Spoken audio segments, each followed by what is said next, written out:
नमः संस्कृताय मित्रों, ज्ञान विज्ञानी पाठशाला पे आपका हार्दिक स्वागत है।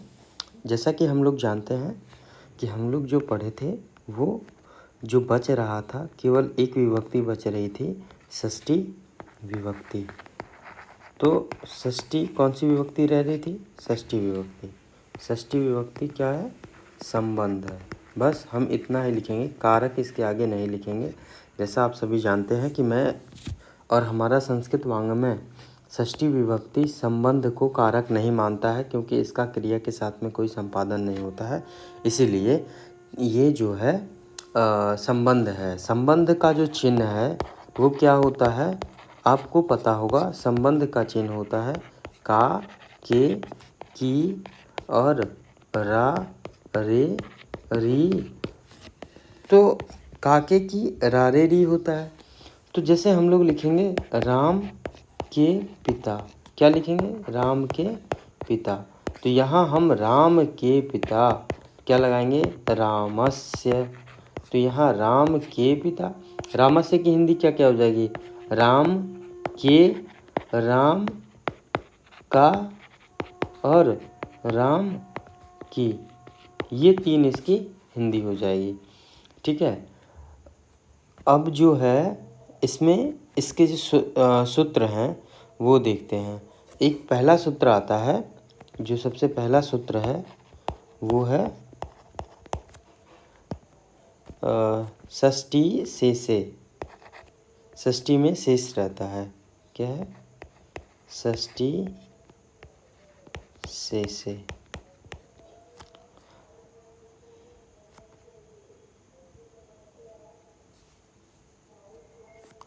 से का अर्थ होता है संबंध।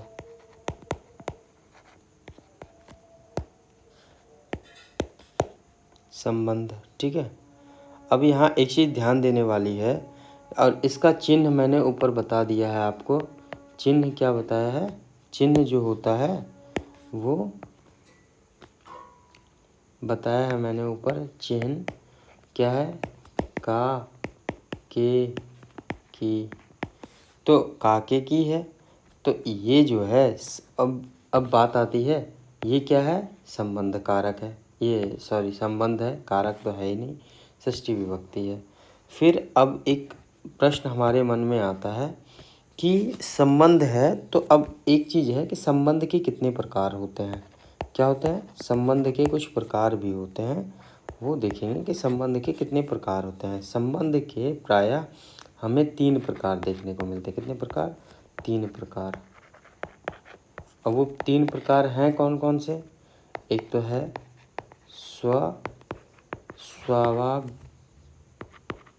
स्वस्वामी भाव संबंध। क्या है? स्वस्वामी भाव संबंध। दूसरा देखेंगे तो क्या है? जन्य जनक भाव संबंध। तीसरा देखेंगे क्या है? कार्य कारण भाव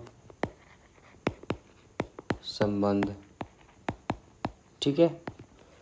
अब जैसे राम का पुत्र, क्या है? राम का पुत्र। अब आप लोग यहाँ ध्यान देना, ये जो राम का है ये कैसा है? ये जन्य जनक भाव संबंध है, क्योंकि पुत्र है। ठीक है, पुत्र है तो ये क्या है? एक ने जन्म दिया है और एक जनक है, तो ये जो है क्या है? जन्य जनक भाव संबंध है। ठीक है। अब जैसे मिट्टी का घड़ा,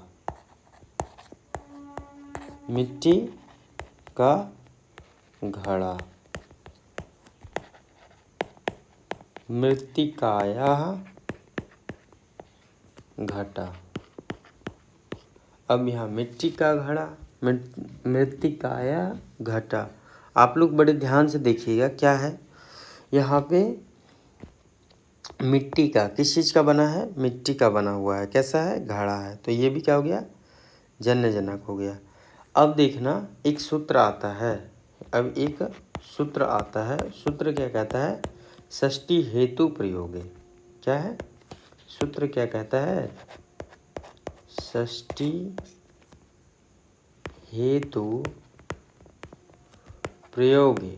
षष्ठी हेतु प्रयोगे। ठीक है। इसमें क्या होता है? करण भी विद्यमान रहे। क्या रहे? करण भी विद्यमान रहे एवं हेतु भी, उसके हेतु शब्द का प्रयोग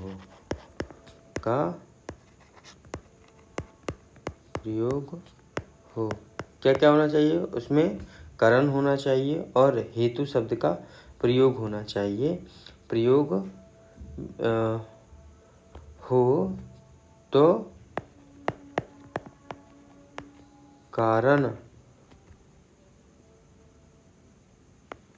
कारण एवं हेतु शब्द दोनों में षष्ठी विभक्ति हो जाएगी। क्या हो जाएगी? दोनों में षष्ठी विभक्ति हो जाएगी। ठीक है। ज़्यादा नहीं समझना है, ये बहुत ही छोटा सा टॉपिक है जो कि ज़्यादा बहुत बड़ा करके नहीं समझना है। बहुत बड़ा है लेकिन हम इसको बहुत ज़्यादा नहीं समझाएंगे ताकि आप लोगों को ज़्यादा कन्फ्यूज़न ना हो जाए। ठीक है। फिर क्या है? अध्ययन हेतु रहता है। कारण उसका क्या है? कारण है क्या? अध्ययन। ठीक है। कारण क्या है? अध्ययन। क्या है ये? कारण है। ठीक है। और रहता है, क्या करता है? अध्ययन के लिए रहता है, अध्ययन के कारण रहता है। तो क्या हो जाएगा? कारण है ना ये, तो यहाँ हो जाएगा अध्ययनस्य। क्या हो जाएगा? अध्ययनस्य हेतोः। अध्ययनस्य हेतोः वसति। क्या है? अध्ययनस्य हेतोः वसति। अध्ययन के लिए रहता है। क्या है? अध्ययन के लिए रहता है।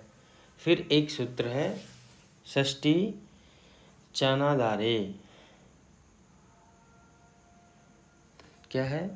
एक सूत्र और देख लीजिए। षष्ठी